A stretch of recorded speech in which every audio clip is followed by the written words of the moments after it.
ಅಜ್ಜಂಪುರ ಕರ್ನಾಟಕ ರಾಜ್ಯ ಸರ್ಕಾರಿ ಹಾಸ್ಟೆಲ್ ಮತ್ತು ವಸತಿ ಶಾಲೆ ನೌಕರರ ಸಂಘ ಹಾಗೂ ಅಂಗನವಾಡಿ ಕಾರ್ಯಕರ್ತೆಯರು ಮತ್ತು ಸಹಾಯಕಿಯರ ಜಂಟಿ ಸಂಘಟನೆಗಳಿಂದ ಪಟ್ಟಣದ ಎಪಿಎಂಸಿಯಿಂದ ತಾಲೂಕು ಕಚೇರಿವರೆಗೆ ಕೇಂದ್ರ ಹಾಗೂ ರಾಜ್ಯ ಸರ್ಕಾರದ ಕಾರ್ಮಿಕ ವಿರೋಧಿ ನೀತಿ ಖಂಡಿಸಿ 4 ಲೇಬರ್ ಕೋಡ್ ಕಾಯ್ದೆಗಳನ್ನು ವಿರೋಧಿಸಿ ಹಾಗೂ ಹಲವಾರು ಬೇಡಿಕೆಗಳನ್ನು ಈಡೇರಿಸುವಂತೆ ತಾಲೂಕು ಕಚೇರಿವರೆಗೆ ಬೃಹತ್ ಪ್ರತಿಭಟನೆ ಮೆರವಣಿಗೆ ಮಾಡಿ ಉಪತಹಸೀಲ್ದಾರ್ ನೇತ್ರಾವತಿರವರ ಮೂಲಕ ಮಾನ್ಯ ರಾಜ್ಯಪಾಲರು ಮುಖ್ಯಮಂತ್ರಿಯವರಿಗೆ ಮನವಿ ಸಲ್ಲಿಸಲಾಯಿತು.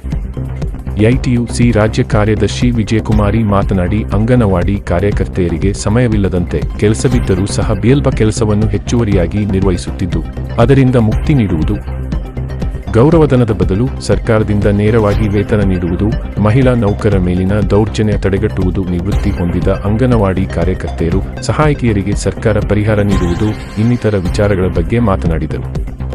ಎಐಎಡಬ್ಲ್ಯೂಯುನ ರಾಜ್ಯ ಜಂಟಿ ಕಾರ್ಯದರ್ಶಿ ಹಾಗೂ ಜಿಲ್ಲಾಧ್ಯಕ್ಷ ಶಿವಮೂರ್ತಿ ಎಸ್ ಮಾತನಾಡಿ, ಕನಿಷ್ಠ ವೇತನ 30,000 ನಿಗದಿ ಮಾಡುವುದು, ಕೊಪ್ಪ ತಾಲೂಕಿನ ವಸತಿ ಶಾಲೆಯಲ್ಲಿ ಮಗುವಿನ ಸಾವಿನ ಪ್ರಕರಣದಲ್ಲಿ ಅಧಿಕಾರಿಗಳನ್ನು ರಕ್ಷಿಸಲು ಹೊರಗುತ್ತಿಗೆ ನೌಕರರನ್ನು ಟಾರ್ಗೆಟ್ ಮಾಡಲಾಗಿದ್ದು, ತಪ್ಪಿತಸ್ಥ ಅಧಿಕಾರಿಗಳಿಗೆ ಶಿಕ್ಷೆ ನೀಡಿ ಹೊರಗುತ್ತಿಗೆ ಅವರಿಗೆ ನ್ಯಾಯ ದೊರಕಿಸುವುದು, ಸ್ಥಳೀಯ ಶಾಸಕರುಗಳ ಶಿಫಾರಸು ಪತ್ರಗಳನ್ನು ಗಣನೆಗೆ ತೆಗೆದುಕೊಳ್ಳಬಾರದು, ಜಿಲ್ಲಾಧಿಕಾರಿಯವರ ಅಧ್ಯಕ್ಷತೆಯಲ್ಲಿ ಸಭೆ ನಡೆಸುವಂತೆ ಹಾಗೂ ಬೀದರ್ ಮಾದರಿಯಲ್ಲಿ ಸಹಕಾರ ಸಂಘ ನಿರ್ಮಾಣ ಮಾಡುವಂತೆ, ಅತಿಥಿ ಶಿಕ್ಷಕರಿಗೆ 16,500 ವೇತನ ನೀಡುವಂತೆ ಇನ್ನಿತರ ವಿಚಾರಗಳ ಬಗ್ಗೆ ಒತ್ತಾಯಿಸಿದರು. ಎಐಟಿಯುಸಿನ ಗೌರವಾಧ್ಯಕ್ಷೆ ಸರೋಜಮ್ಮ, ಉಪಾಧ್ಯಕ್ಷರಾದ ಗಿರಿಜಮ್ಮ ಯಶೋದಮ್ಮ, ಪ್ರಧಾನ ಕಾರ್ಯದರ್ಶಿ ಮಾಲತಿ, ಖಜಾಂಚಿ ಜಯಂತಿ, ಸುಂದರಮ್ಮ, ಹೊರಗುತ್ತಿಗೆ ನೌಕರ ಸಂಘದ ರಾಜ್ಯ ಸಮಿತಿ ಸದಸ್ಯರಾದ ವಿಶಾಲ ಕುಮಾರಸ್ವಾಮಿ, ಮುಖಂಡರಾದ ಲೋಕೇಶ್ ರಂಗಸ್ವಾಮಿ, ಮರುಳಪ್ಪ, ಶಶಿಕುಮಾರ್, ಪವಿತ್ರ ನಾಗಮ್ಮ, ಜಯಮ್ಮ, ಸುಮಿತ್ರಾ ಕಲಾವತಿ ನಾಗರತ್ನ, ಕಾರ್ಯಕರ್ತೆಯರು ಹಾಗೂ ಸಹಾಯಕಿಯರು ಹಾಗೂ ಹಾಸ್ಟೆಲ್ ಮತ್ತು ವಸತಿ ಶಾಲಾ ಹೊರಗುತ್ತಿಗೆ ನೌಕರರು ಇದ್ದರು.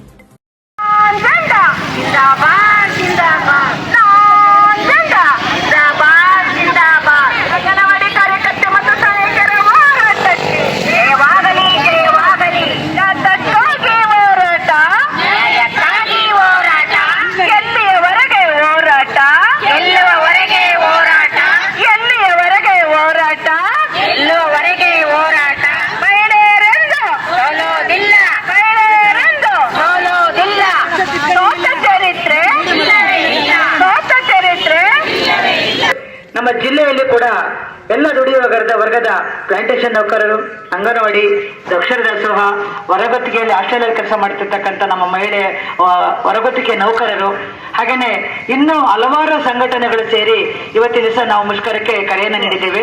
ಅದೇ ರೀತಿ ನಮ್ಮ ಜಿಲ್ಲೆಯಲ್ಲೂ ಕೂಡ ಇದೇ ಮುಷ್ಕರ ನಡೀತಾ ಇದೆ. ನಾವು ಹಲವಾರು ಕಾರಣಗಳಿಂದ ನಾವು ಅಜ್ಜಂಪುರದಲ್ಲಿ ನಮ್ಮ ತಾಲೂಕಲ್ಲಿ ಸಂಘಟನೆ ಮುಖಾಂತರ 2 ಸಂಘಟನೆ ಜಂಟಿಯಾಗಿ ನಾವು ಇಂದಿನ ದಿವಸ ಹೋರಾಟವನ್ನು ಹಮ್ಮಿಕೊಂಡಿದ್ದೇವೆ. ಸಂಗತಿಗಳೇ, ನಾನು ನನ್ನ ಇಲಾಖೆಯವರಿಗೆ ಮಾತ್ರ ನನ್ನ ಸಮಸ್ಯೆಗಳನ್ನ ನಾನು ಮಾತಾಡ್ತೇನೆ. ಹಾಗೇನೆ ಶಿವಮೂರ್ತಿಯವರು ಹೊರಗುತ್ತಿಗೆ ಅವರ ವಿಚಾರದಲ್ಲಿ ಅವ್ರು ಮಾತಾಡ್ತಾರೆ. ಅದ್ರಲ್ಲಿ ಅನ್ಯತಾ ಭಾವಿಸೋದು ಬೇಡ ಯಾರು ಕೂಡ, ಆಯ್ತಾ? ಮೇಡಮ್ ನಮ್ಮ ಬಗ್ಗೆ ಮಾತಾಡ್ಲಿಲ್ಲ ಅಂತ ನೀವು ಅನ್ನೋದು ಬೇಡ, ಅವಳನ್ನ ನಮ್ಮ ಬಗ್ಗೆ ಮಾತಾಡ್ಲಿಲ್ಲ ಅಂತ ನೀವು ಅನ್ನೋದು ಬೇಡ, ಆಯ್ತಾ? ಅದು ಕನ್ಫ್ಯೂಷನ್ ಬೇಡ ಅಂತ. ಯಾಕೆಂದ್ರೆ ನಮ್ಮ ಬೇಡಿಕೆಗಳು ಬೇರೆ ಇದೆ, ಆ ಬೇಡಿಕೆಗಳು ಬೇರೆ ಇದೆ. ಇಬ್ಬರಿಗೂ ಸೇರಿಸಿ ಇರ್ತಕ್ಕಂಥ ಬೇಡಿಕೆಗಳು ಸುಮಾರಿದೆ ಅವರಲ್ಲಿ, ಹೌದಲ್ವಾ? ಕಾಯಂ ನೌಕರು ನಮ್ಮ ಇಬ್ಬರಿಗೂ ಬೇಕು, ಕನಿಷ್ಠ ವೇತನ ಇಬ್ಬರಿಗೂ ಬೇಕು, ನಮ್ಮ ಮೇಲೆ ಆಗ್ತಕ್ಕಂಥ ಶೋಷಣೆ ಇಬ್ಬರಲ್ಲೂ ನಡೀತದೆ, ಇಬ್ಬರಿಗೂ ನಿಲ್ಲಬೇಕು. ಇವೆಲ್ಲ ಕೆಲವು ಒಟ್ಟೊಟ್ಟಿಗೆ ಇರ್ತವೆ. ಅದು ನಾವು ಯಾವುದನ್ನು ಕೂಡ ಅನ್ಯತಾ ಭಾವಿಸಬಾರ್ದು. ಆದ್ಮೇಲೆ ನಮ್ಮ ಇಲಾಖೆಯಲ್ಲಿ ಈಗ ಕೇಂದ್ರ ಸರ್ಕಾರ ಹೊರಡಿಸಿರ್ತಕ್ಕಂಥ ಪೋಷಣ್ ಅಭಿಯಾನ ಅಡಿಯಲ್ಲಿ ನಮಗೆಲ್ಲರಿಗೂ ಕೂಡ ಒಂದು ಡಬ್ಬಾ ಮೊಬೈಲ್ಗಳನ್ನ ಕೊಟ್ಟಿದ್ದಾರೆ. ಎಂಥದ್ದು? ಡಬ್ಬಾ ಮೊಬೈಲ್ಗಳು. ಹೇಳಲಿಕ್ಕೆ 5G 3G ನೆಟ್ವರ್ಕ್ ಸಿಕ್ಕಲ್ಲ ಅದರಲ್ಲಿ, ಹೌದಲ್ವಾ? ಎಷ್ಟು ಜನ ನೆಟ್ವರ್ಕ್ ಸಿಗ್ತಿದೆ ಅಲ್ಲಿ? ಸಿಗ್ತಾ ಇಲ್ಲ. ಹಾಗಾಗಿ ಈಗ ಏನಾಗಿದೆ, ಮೊದಲೆಲ್ಲ THR ಮನೆಗೆ ಕೊಡ್ತಕ್ಕಂಥ ಆಹಾರನ ಮನೆಗೆ ಕೊಡ್ತಾ ಇದ್ವಿ ನಾವು ಮೊಬೈಲಲ್ಲಿ ಆನ್ಲೈನಲ್ಲಿ ಈ ಮಗುಗೆ ಕೊಟ್ಟಿದ್ದೀವಿ ಅಂತ ಅಂದ್ಬಿಟ್ಟು THR ಅನ್ನು ಎಂಟ್ರಿ ಮಾಡ್ತಾ ಇದ್ವಿ. ಈಗ ಏನಾಗಿದೆ, ಮನೆಗೆ ಕೊಡ್ತಕ್ಕಂಥ ಎಲ್ಲರೂ ಕೂಡ ಆ ಮುಖಗಳನ್ನ ಫೇಸ್ ಕ್ಯಾಪ್ಚರ್ ಮಾಡಿಬಿಟ್ಟು ನಾವು ಆನ್ಲೈನಲ್ಲಿ ಫೀಡ್ ಮಾಡಬೇಕು. ಅಲ್ಲಿ ಏನಾಗ್ತಾ ಇದೆ, ಕೆಲವು ಜನಕ್ಕೆ ನೆಟ್ವರ್ಕ್ ಸಿಗ್ತಾ ಇಲ್ಲ. ಆಮೇಲೆ ಎಲ್ಲ ನೌಕರ ಬಂಧುಗಳಿಗೂ ಹಾಗೂ ನಮ್ಮ ಆತ್ಮೀಯರು, ನಮ್ಮ ಸಹೋದರಿ ಕಾಮ್ರೇಡ್ ವಿಜಯಕುಮಾರಿ ಅಕ್ಕನವರಿಗೂ ಹಾಗೂ ನಮ್ಮ ಹಾಸ್ಟೆಲ್ ವಸತಿ ಶಾಲಾ ಹೊರಗುತ್ತಿಗೆ ನೌಕರರಿಗೂ ಎಲ್ರಿಗೂ ಧನ್ಯವಾದಗಳು. ಹಾಗೂ ಈ ಒಂದು ದಿನದ ಪ್ರತಿಭಟನೆ ಮುಷ್ಕರ ಏನು ಅಖಿಲ ಭಾರತ ಮುಷ್ಕರ, ಇದು ಬರೀ ನಮ್ಮ ಅಜ್ಜಂಪುರದಲ್ಲಿ, ತರೀಕೆರೆಯಲ್ಲಿ, ಚಿಕ್ಕಮಗಳೂರಲ್ಲಿ ನಡೀತಾರಂತ ಸಂಘಟನೆಯ ಮುಷ್ಕರ ಅಲ್ಲ, ಇಡೀ ದೇಶಾದ್ಯಂತ ನಡೀತಾ ಇದೆ. ಸುಮಾರು 10 ಸಂಘಟನೆಗಳು ಸೇರ್ಕೊಂಡ್ಬಿಟ್ಟು ಒಟ್ಟಾಗಿ ಮಾಡ್ತಿರೋಂಥ ಒಂದು ಮುಷ್ಕರ ಇದು. ನಮ್ಮ ಕಾಮ್ರೇಡ್ ಹೇಳಿದ್ರು ಸಂಘಟನೆ ಇದೆ ಅಂತ. ಖಂಡಿತ ಇಲ್ಲಿ ಯಾವುದೋ ಒಂದು ರಾಜಕೀಯ ಪಕ್ಷ, ರಾಜಕೀಯ ವ್ಯಕ್ತಿ, ಯಾವನ ಶಾಸಕ, MLA, MP, ಅವನು CM, PM ಎಲ್ಲದೂ ಬಿಟ್ಟು ಹೋಗ್ತದೆ. ಅದಕ್ಕೆ ಕಾರಣ ನಮ್ಮ ಈ ಸಂಘಟನೆಯ ಕೆಂಬಾವುಟಗಳು. ಕೆಂಬಾವುಟಗಳ ಮುಂದೆ ಆ ಗೂಟದ ಕಾರ ಸಹ ನಡೆಯಲ್ಲ. ನಮ್ಮ ಕೆಂಬಾವುಟ ಬಂತು ಅಂದ್ರೆ ಆ ಗೂಟದ ಕಾರ ನಿಲ್ತದೆ. ತಮ್ಮೆಲ್ರಿಗೂ ಗೊತ್ತಿರಬೇಕು, ಇವತ್ತಿನ ಮುಷ್ಕರಕ್ಕೆ ನಿನ್ನೆ ರಾತ್ರಿ ಬೆಂಗಳೂರಿನ ಫ್ರೀಡಂ ಪಾರ್ಕ್ ನಲ್ಲಿ ಸುಮಾರು 10 ಸಂಘಟನೆಗಳು ನಿನ್ನೆ ನೈಟ್ ಕೆಲವು ಭಾಗದಿಂದ ದೂರದಿಂದ ಊರುಗಳಿಂದ ಬಂದಂತ ನೌಕರರು, ಸಂಘಟನಾ ಮುಖಂಡರುಗಳನ್ನ ನೋಡ್ಬಿಟ್ಟು CMಗೆ ವೈಬ್ರೇಷನ್ ಸ್ಟಾರ್ಟ್ ಆಗಿದೆ. ನಿನ್ನೆ ರಾತ್ರಿನೇ ಇವತ್ತು ಸಭೆ ಕರೀಲಿಕ್ಕೆ ಎಲ್ಲ ಪ್ರಿಪರೇಷನ್ ಆಗಿದೆ. ಇದು ಯಾವುದೇ ಒಂದು ವ್ಯಕ್ತಿಯ ಅಥವಾ ಪಕ್ಷದ ಪ್ರಭಾವ ಅಲ್ಲ, ಇದು ನಮ್ಮ ದೇಶದ, ನಮ್ಮ ಸಂಘಟನೆಯ ಕೆಂಬಾವುಟದ ಒಂದು ಶಕ್ತಿ ಅಂತ ಹೇಳೋದಕ್ಕೆ ಹೆಮ್ಮೆ ಪಡ್ತೀವಿ. ಬಂಧುಗಳೇ, ಮೇಡಮ್ ಅವ್ರು ಹೇಳಿದ್ರು, ಖಂಡಿತವಾಗಿಯೂ ನಿಮ್ಮ ಒಂದು ಇದನ್ನ ನೋಡಿದ್ರು ನಮಗೂ ಸಹ ಬೇಜಾರಾಗ್ತದೆ. ಕಾರಣ ಮೇಡಮ್ ಅನ್ಯತಾ ಭಾವಿಸ್ಬೇಡಿ, ನಾನು ನಿಮಗೆ ಆದಷ್ಟು ನಿಮಗೆ ಸಂಬಳ ಅಂತ ಬರ್ತದೆ ಅಂತ ನಾವು ನಮ್ಮ ಸಂಘಟನೆ ವತಿಯಿಂದ ತಿಳ್ಕೊಂಡಿದ್ದು. ಅದೇ ದಯಮಾಡಿ ಹೇಳ್ತೀವಿ, ಇದು ಬಿಟ್ಟು ಸರ್ಕಾರದಿಂದ ನೇರವಾಗಿ ವೇತನ ಬರುವಂತೆ ಒಂದು ಪ್ರತಿಭಟನೆ, ಒಂದು ಪಾಯಿಂಟ್ ಹಾಕೊಳ್ಳಿ. ಗೌರವಧನ ನೀವು ಏನ್ ಕೆಲಸ ಮಾಡ್ತೀರಾ ಅದಕ್ಕೆ ಕೊಡುವಂತ ಒಂದು ಇದು ಅಂತ ಹೇಳಲಿಕ್ಕೆ ಇಷ್ಟಪಡ್ತೀನಿ.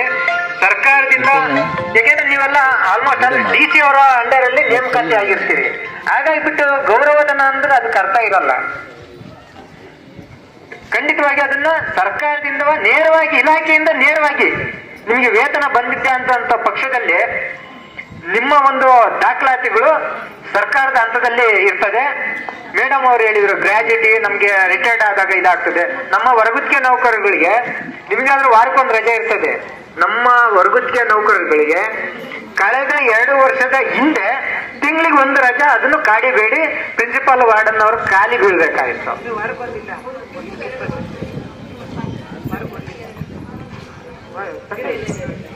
ನೋಡಿ, ಸಂಡೇ ಅದು ಕೂಡ ಕೆಲಸ ಮಾಡಿಸ್ತಾರೆ. ಅತಿ ಒಗ್ಗಟ್ಟಿನ ಒಂದು ಶಿಸ್ತಿನ ಸಿಪಾಯಿ ಸಂಘಟನೆ ನನ್ನ ಅನಿಸಿಕೆ ಪ್ರಕಾರ ಅಂಗನವಾಡಿ ಕಾರ್ಯಕರ್ತೆಯವರು. ಖಂಡಿತವಾಗಿ ನಾನು ಎಲ್ಲೇ ಹೋದ್ರು ನಮ್ಮ ಸಂಘಟನೆಗೆ ಮೊದಲ ಉದಾಹರಣೆ ಕೊಡೋದು ಅಂಗನವಾಡಿ ಕಾರ್ಯಕರ್ತೆಯವರ ಫೆಡರೇಷನ್. ಅದು ಯಾವುದೇ ಸಂಘಟನೆ, ಯಾವುದೇ ಒಂದು ಸಂಘಟನೆ ಅಂಡರ್ ಅಲ್ಲಿ ಇರಲಿ, ಯಾವುದೇ, ಈಗ ನಮ್ಮ ಸಂಘಟನೆ ಇರ್ಬೋದು, ನಿಮ್ಮ ಸಂಘಟನೆ ಇರ್ಬೋದು, ಎಲ್ಲ ಬರೋದು ಕೆಂಬಾವಟದ ಅಡಿಯಲ್ಲಿ. ಆ ಕೆಂಬಾವಟಕ್ಕೆ ಇರುವಂತ ಶಕ್ತಿ ಇನ್ನೊಂದಕ್ಕೆ ಯಾವುದಕ್ಕೂ ಇಲ್ಲ. ಒಬ್ರು CM, ದೇಶದ ಪ್ರಧಾನಿನೂ ಸಹ ಎಲ್ಲ ಅರ್ಥವಂಥದ್ದು ನಮ್ಮ ಕೆಂಬಾವಟದ ಇದಕ್ಕಿದೆ. ದಯಮಾಡಿ ಕಾಮ್ರೇಡ್ ಅವರೇ, ನೀವು ಗೌರವಧನ ಅನ್ನೋದನ್ನ ಬಿಟ್ಬಿಟ್ಟು ಸರ್ಕಾರದಿಂದ ಅಥವಾ ಇಲಾಖೆಯಿಂದ ನೇರ ವೇತನಕ್ಕೆ ಒಂದು ಪಾಯಿಂಟ್ ಹಾಕೊಳ್ಳಿ. ನಂತರ ಕಾಯಮಾತಿ, ಇವತ್ತು ಅಂಗನವಾಡಿಯವ್ರದ್ದು ಅಥವಾ ಹಾಸ್ಟೆಲ್ ಮತ್ತು ವಸತಿ ಶಾಲೆಯವ್ರದ್ದು ಅಥವಾ ಬಿಸಿಯೂಟ ಕಾರ್ಯಕರ್ತೆಯವರು ಅದೇನಿಲ್ಲ. ಇವತ್ತು ನಾವು ಸೇರಿರೋದು 2 ಸಂಘಟನೆ ಆದ್ರೂ 10 ಸಂಘಟನೆಗಳು ನಮ್ಮೊಟ್ಟಿಗಿದೆ ಅಂತ ನಾವು ಭಾವಿಸ್ಕೋಬೇಕು. 10 ಸಂಘಟನೆಗಳು ಇದಾವೆ ಅಂತ ಹೇಳಿ ನಾವು ಭಾವಿಸ್ಕೊಂಡು, ಇಷ್ಟು ಜನ ಅಲ್ಲ, ಹೋರಾಟ ಮಾಡ್ಲಿಕ್ಕೆ ಒಬ್ರಿದ್ರೆ ಸಾಕು. ಹೋರಾಟ ಕಿಚ್ಚಿದ್ರೆ ಒಬ್ರಿದ್ರು ನಮ್ಗೇನ್ ಬೇಕೋ, ನಮ್ಗೆ ಸರ್ಕಾರದಿಂದ ಏನ್ ಸೌಲಭ್ಯಗಳು ಬೇಕೋ ಅದನ್ನ ನಾವು ಪಡಿಬೋದು. ಅವ್ರ ಅಪ್ಪನ ಮನೆದಂತೂ ನಾವು ಯಾವ್ದನ್ನು ಕೇಳ್ತಾ ಇಲ್ವಾ? ಕೇಳ್ತಾ ಇದ್ವಿ ಅವ್ರ ಅಪ್ಪನ ಮನೆದ?